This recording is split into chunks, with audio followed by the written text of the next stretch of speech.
আসসালামু আলাইকুম। সবাই কেমন আছেন? আশা করি আল্লাহর রহমতে ভালো আছেন।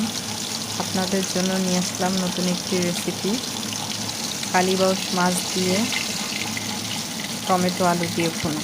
আশা করি সবার ভালো লাগবে, ভিডিওটি দেখে যাবেন। যাই হোক, একটু কথা বলি রান্নার মধ্যে। রান্নার রেসিপিটি তো অবশ্যই বলবো।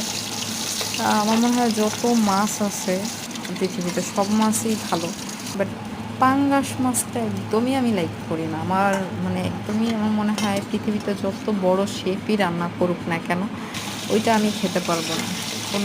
যে কোনো খাবার, সেটা যদি মাছ বাদ দিয়ে ডালও হয় 3 বেলা, তাও ভালো লাগে, বাট এটা আমি নিতেই পাই না। পাঙ্গাস মাছ একটুও ভালো লাগে না। পাঙ্গাস মনে হয় যত ভালোই হোক বা রান্না করুক, ওইটার গন্ধই থেকে যায়।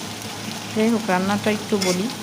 এখানে আমি মাছটা ভেজে নিছি, তারপরে পেঁয়াজ দিয়ে দিছি, তেল দিয়ে তার মধ্যে পেঁয়াজ দিছি, আলু দিছি। এখন হালকা একটু নাড়াচাড়া করে এখানে দিয়ে দিলাম লবণ, কিছুটা হালকা করে বাদামি কালার করে ভেজে নেবেন।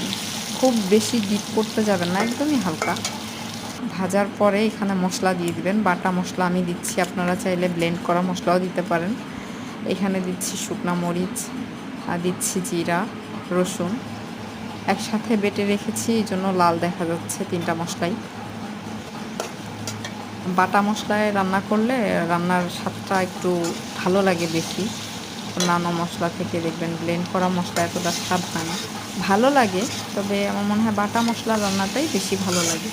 তো মশলাটা দিয়ে এখানে একটু কষিয়ে নিচ্ছি, যাতে কাঁচা ভাবটা চলে যায়, মশলার ভালো লাগবে। এখন দিয়ে দিচ্ছি হলুদটা আমি একটু কমই খাই, যে কোনো মশলাই আমি কম খাই। এখানে পানি দিয়ে দিলাম কষানোর জন্য, মশলার পানিটা এখানে দিয়ে দিলাম কষানোর জন্য। আমি খুব বেশি মশলা দিয়ে কোনো খাবারই রান্না করি না। ম্যাক্সিমাম মানুষকেই দেখি অনেক মশলা দেয়। মশলা বেশি হলেই কি স্বাদ হয় না, এমনটা না। মশলা যত কম হবে আমার মনে হয় স্বাদটা তত বেশি হবে। অতিরিক্ত মশলা দিলে কখনো স্বাদ হয় না, এতে খাবারের টেস্ট আরও নষ্ট হয়ে যায়। বেশিরভাগ মানুষকেই আমি দেখি যে এই কাজটা করে, যারা এই যে রান্নার রেসিপি বা অন্যান্য এগুলো করে, এরকমই তারা বানায় দেখি। আমার কাছে জিনিসটা ভালো লাগে না।